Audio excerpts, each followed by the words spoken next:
सीताराम बेड़ा YouTube channel में आपका हार्दिक स्वागत। आज अपन क्लास 8th इंग्लिश की first point the ant and the cricket के बारे में अध्ययन करेंगे। एक चींटी और एक झिंगुर कीड़ा। This poem adapted Aesop's fables. Aesop was a Greek fabulist, storyteller, and a slave believed to have lived in ancient Greek between 620 and 540 BCE। यानी ये जो पोइम है, एक चिंटी और एक झिंगुर, ये पोइम है। दिस पोइम अडेप्टेड, अडेप्टेड का मतलब होता है रूपांतरित की गई है, रूपांतरित की गई है। कहां से? एसोप्स की जो फेबल्स, फेबल्स क्या होती है इसके बारे में अपन आगे अध्ययन करेंगे। एसोप की कहानियों से यह रूपांतरित करके ये poem the ant and the cricket ले गई है। और एसोप जो इसका पोइट है, वो एसोप एक ग्रीक फेबुलिस्ट, फेबुलिस्ट का अर्थ होता है मिथ्यावादी, फेबुलिस्ट का अर्थ होता है मिथ्यावादी, स्टोरी टेलर कहानी कहने वाला, एंड ए स्लेव और एक दास। जो Aesop believed to have lived in ancient Greek, जो पोइट है एसोप, वो 620 एंड 540 एंशिएंट हिस्ट्री यानी प्राचीन ईसा पूर्व ग्रीक में रहने का बड़ा विश्वासी था या विश्वास करता था। अब आगे दिस पोएम, जो ये पोएम है अपनी ant and cricket. This poem is about a silly young cricket. Silly का मतलब होता है नासमझ, यंग का मतलब होता है युवा, क्रिकेट एंड ए माइसर, माइसर का मतलब होता है कंजूस, माइसर का मतलब होता है कंजूस। तो ये कविता है, ये एक नासमझ युवा झिंगुर और एक कंजूस चिंटी के बारे में। अब अपन इस पोएम को पढ़ने से पहले ये सीख लेते हैं कि फेबल क्या होती है। कि बिफोर यू रीड, तुम पढ़ने से पहले तुम्हें यह जानकारी जरूरी है कि fable is a story. Fable क्या होती है? एक कहानी होती है, इन विच, जिसमें एनिमल्स बिहेव लाइक ह्यूमंस, जिसमें जानवरों को मनुष्य की तरह व्यवहार करते हुए बताया गया है। एंड कन्वेज ए मॉरल या मैसेज, और फेबल अंत में एक संदेश स्थापित करती है। This poem contains an idea, ये कविता है जो कंटेंट्स विद्यमान रखती है एक विचार ऑफ फार रीचिंग सिग्निफिकेंस, जिन विचारों का बहुत दूरस्थ महत्व होता है, उस महत्व के बारे में बताया गया है। Which is the tree of a forlorn, जो मैसेज या जो संदेश या जो आइडिया है, वो आइडिया एक सत्यात्मकता पर आधारित है। सत्यता कौन सी? A forlorn cricket age of a two leg one, यानी एक चार पैरों का जो क्रिकेट, जो झिंगुर है, वो एक दो पैरों का बन जाता है, या दो पैरों के मनुष्य के साथ उसका कंपैरिजन किया गया है। श्योरली, निश्चित रूप से, you have seen A cricket that has two legs, लेकिन जब वास्तविकता या सत्य बात आती है, तब तुम निश्चित रूप से यह देख चुके हो कि क्रिकेट, एक झिंगुर भी दो पैरों का बन जाता है। अब अपन line by line stanza. A silly young cricket accustomed to sing through the warm sunny months of gay summer and spring, began to complain when he found that at home his cupboard was empty and winter was come. Not a crumb to be found on the snow-covered ground, not a flower could he see, not a leaf on a tree. Oh, what will become, says the cricket, of me? Recite again.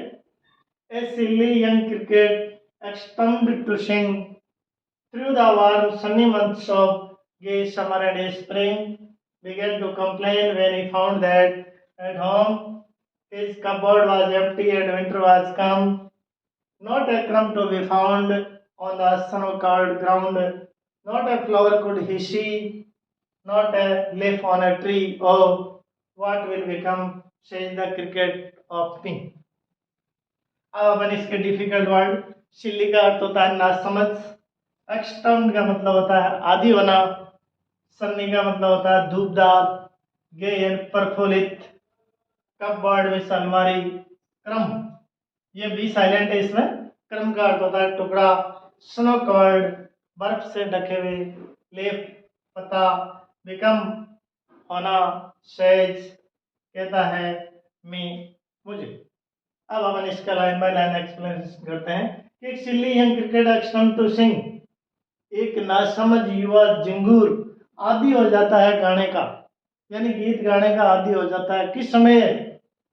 Through the warm sunny months of gay summer and spring, यानी एक प्रफुल्लित ग्रीष्म ऋतु और spring, spring का मतलब होता है बसंत, प्रफुल्लित ग्रीष्म और बसंत के सन्नी मंथ्स, धूपदार महीनों में और गर्म महीनों के दौरान वो गाने का आदी हो जाता है, यानी लगातार वो गीत ही गीत गाता रहता है, अपना जो ज्यादातर जो बहुमूल्य समय है वो गाने में ही व्यतीत कर देता है। बिगेन टू कंप्लेन, लेकिन शिकायत करना शुरू करता है कब? व्हेन ही फाउंड दैट, जब वो पाता है कि एट होम, होम का मतलब होता है घर, फाउंड यानी पाया, कंप्लेन का अर्थ होता है शिकायत, बिगेन यानी शुरू की, शिकायत शुरू की कब? जब उसने पाया कि घर पर हिज कपबोर्ड, हिज यानी उसकी, कपबोर्ड मीन्स अलमारी, एम्प्टी, एम्प्टी का अर्थ होता है खाली, जब उसकी अलमारी खाली थी, एंड विंटर वाज कम, और जब बसंत आ चुकी। कब शिकायत करना शुरू करता है? जब बसंत आ चुकी होती है और वो पाता है कि अपने घर पर और उसकी अलमारी में कुछ भी नहीं है। आगे, not a crumb to be found, और नहीं अपने घर में वो खाने का एक टुकड़ा भी नहीं पाता है, on the snow covered ground, और बर्फ से ढके हुए मैदान पर कुछ भी नहीं पाता है। Not a flower could he see, खाने के टुकड़े के अलावा, पहनने के वस्त्रों के अलावा वो नहीं, a flower could he see not a leaf on a tree, और नहीं पौधों पर एक भी फूल देखता है और नहीं एक भी पत्ती देखता है, यानी चारों ओर उसे कुछ भी दिखाई नहीं देता है, पेड़ पौधों पर पत्तियां नहीं दिखाई देती है, और बर्फ जो जमीन है वो चारों ओर से बर्फ से ढकी हुई दिखाई देती है, खाने के लिए घर में एक भी टुकड़ा नहीं है। तब वो शिकायत करना शुरू करता है कि बसंत, इस शीत ऋतु में मैं अब क्या करूंगा, शीत ऋतु में अब क्या करूंगा। ओ, तब उस समय वो कहता है व्हाट विल बिकम, अब क्या होगा, says the cricket of me, अपने आप से वो झिंगुर कहता है कि अब मेरा क्या होगा। इस प्रकार इस स्टेंजे में कवि ये बताना चाहता है कि व्यक्ति जब अपना बहुमूल्य समय होता है उसे मौज मस्ती में बिता देता है, लेकिन जब कभी समय के दौरान जब उसे कष्ट होता है तब वो अपने आप से चारों ओर से खाली पाता है, उसके आसपास कोई सामर्थ्य नहीं होता है, और धन जिसको वो पहले ही अपनी मौज मस्ती में खर्च कर देता है। इसीलिए मनुष्य को अपने बहुमूल्य समय का सदुपयोग करना चाहिए और अपनी विकट परिस्थिति से गुजारने के लिए अपने पास बचत भी रखनी चाहिए। Next stanza, at last by starvation and having made old, all dripping with wet and all trembling with cold, away he set off to a miserly and to see if to keep him alive he would grant him shelter from rain and a mouthful of grain. He wished only to borrow, he would repay it tomorrow. If not, he must die of starvation and sorrow. Says the ant to the cricket, I am your servant and friend. But we ants never borrow, we ants never lend. But tell me, dear cricket, did you lay nothing by when the weather was warm? Ought the cricket, not I.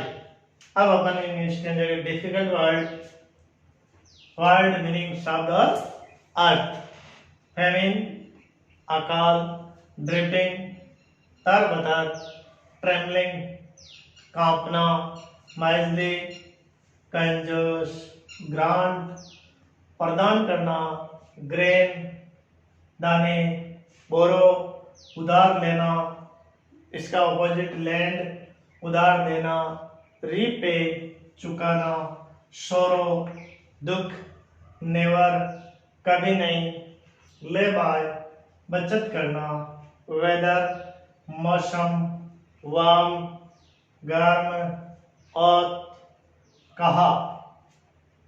तो at last by starvation and famine made world, at last का मतलब होता है आखिरकार, starvation भूख, और made बना दी, bold साहसी। चिंटी कहती है कि एट लास्ट आखिरकार by starvation and famine made world, भूख और अकाल ने हमें साहसी बना दिया। All dripping with wet, wet का मतलब गीला है, लेकिन यहाँ वेट का मतलब होगा बारिश, कि भूख और प्यास अकाल ने हमें साहसी बना दिया, और ऑल ड्रिपिंग विद वेट, वर्षा से हम पूरी तरह तरबतर यानी गीले हो गए। And all travelling with cold, travelling का मतलब तो कांप रहा है ठंड से, कोल्ड मैंने सर्दी, कोल्ड में ठंडा होता है, लेकिन यहाँ पर यानी सर्दी से हम पूरी तरह कांप रहे हैं। Away he set up to a miserly ant, लेकिन आखिरकार हम कंजूस चिंटी से मिलने के लिए रवाना हुए।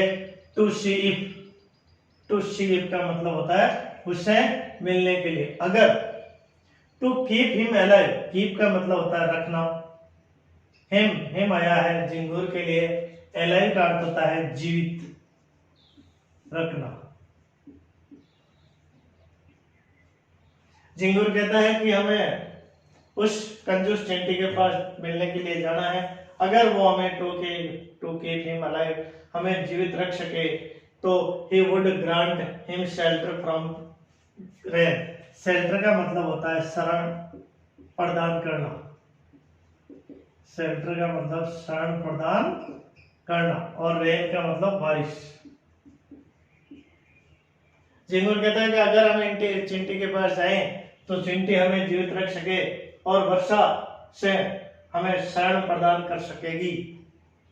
And A mouthful of grain, ये झिंगुर उम्मीद कर रहा है कि वर्षा के दौरान हमें शरण प्रदान करेगी, और खाने के लिए एक माउथफुल, माउथफुल का मतलब होता है मुट्ठी भर या मुंह भर खाने के लिए अनाज प्रदान करेगी।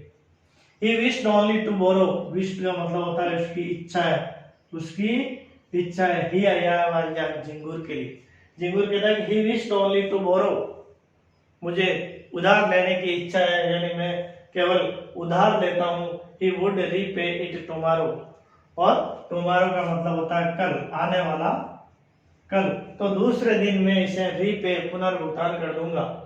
If not, झिंगुर कहता है कि if not, अगर चिंटी हमें बारिश के दौरान शरण प्रदान नहीं करेगी, खाने के लिए मुंह भर अनाज या मुट्ठी भर अनाज नहीं देगी, तो he must die of starvation and sorrow, तो झिंगुर कहता है कि हमें भूख और कष्ट के साथ मरना पड़ेगा अगर हमें यह मुट्ठी भर अनाज या शरण प्रदान नहीं करेगी। तो says the ant to the cricket, उसकी रिप्लाई में चिंटी झिंगुर से कहती है, सेज होता है कहती है, चिंटी झिंगुर से कहती है कि आई एम योर सर्वेंट, मैं आपका, योर यानी तुम्हारा, आई एम योर सर्वेंट, मैं तुम्हारी नौकर और दोस्त हूं। कौन कहती है? चिंटी झिंगुर को कहती है कि मैं तुम्हारी नौकर और दोस्त हूं। बट लेकिन we ants never borrow, we का मतलब होता है हम, और बट का मतलब होता है लेकिन चिंटी कहती है कि वी एंड्स नेवर बोरो, हम चिंटियां कभी भी उधार नहीं लेती है। वी एंड्स नेवर लैंड, और नहीं कभी उधार देती। But tell me dear cricket, tell का मतलब होता है बताओ, but tell me dear cricket, लेकिन प्रिय झिंगुर मुझे बताओ, did you lay nothing by, nothing का मतलब होता है कुछ नहीं, नथिंग यानी कुछ नहीं, और ले बाय इन दोनों को, ये फ्रेजल वर्ब है, ले बाय का अर्थ होता है बचत कर। तो चिंटी झिंगुर से कहती है कि प्रिय झिंगुर, did you learn nothing by when the weather was warm, जब मौसम गर्म था उस समय तो केवल गीत गाने में मस्त था, आपने भविष्य के लिए किसी प्रकार की कोई बचत नहीं की क्या? और क्रिकेट, उसकी रिप्लाई में, उसके जवाब में झिंगुर कहता है कि नॉट आई, मैंने बचत नहीं की है। तो इस स्टैंजा या इस पद्यांश के द्वारा हम ये कहना चाहते हैं कि हमें यदि दूसरों की मदद की जरूरत होती है तो मदद मांगनी चाहिए, लेकिन कंजूस व्यक्ति से या कंजूस जानवर से हमेशा दूर रहना चाहिए। दूसरा भावार्थ इसका यह है कि हमें वर्तमान के सुख के लिए, वर्तमान के सुख में मस्त होकर भविष्य की चिंता भी करनी चाहिए। यह नहीं कि हम वर्तमान में सुख लेते रहते हैं और फ्यूचर की किसी प्रकार की कोई चिंता नहीं करती। फ्यूचर के समय को आनंद पूर्वक और सुख पूर्वक जीने के लिए हमें वर्तमान समय में भी बचत करनी चाहिए। Last stanza, my heart was so light that I sang day and night, for all nature looked gay, you sandsar, you see. Go then, says the end and danced the winter away. Thus ending, he hastily lifted the wicket and out of the door turned the dog, poor little cricket. Fox call this a fable, I shall warrant it true. Some crickets have 4 legs and some have 2. अब अपन difficult word heart में हृदय, हैस्टिली शीघ्रता से, lifted उठाया, wicket छोटा दरवाजा या चक्राकार दरवाजा, फॉक्स लॉग, फेबल कथा, वारंट साबित करना, लेग्स टांगे और डांस मिस नाचना। अब अपन line by line, my means मेरा, heart was so light, so means ज्यादा, लाइट यानी प्रसन्न। झिंगुर चिंटी से कहता है, जब चिंटी झिंगुर से कहती है कि आपने गर्म दिनों में कुछ भी नहीं बचाया, फ्यूचर के लिए प्रेजेंट का आनंद लिया, तभी झिंगुर कहता है कि हमने कुछ भी नहीं बचाया, क्योंकि my heart was so light, क्योंकि मेरा हृदय उस समय बहुत प्रसन्न था।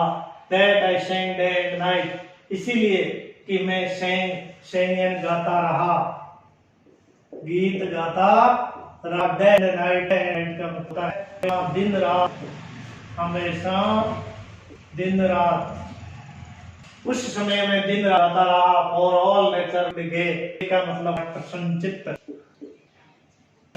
जब दिन रहा तो पूरी तरह जो नेचर प्रकृति थी वो मुझे प्रसन्न दिखाई दी। यू sang sir, उस समय पर मुझे कहती थी कि गाते रहो श्रीमान जी, तुम्हें गाते रहो।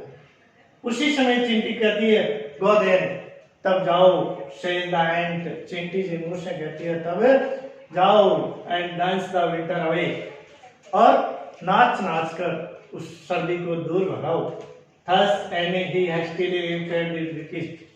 उसी समय वार्ता के अंत में चिंटी कहती है hastily lifted the wicket, चिंटी उस छोटे दरवाजे, चक्राकार दरवाजे को उठाती है, and out of the door turned the poor little wicket, और उस छोटे से झिंगुर को दरवाजे से बाहर की तरफ धक्का दे देती है या उसे अपने दरवाजे से बाहर निकाल देती है।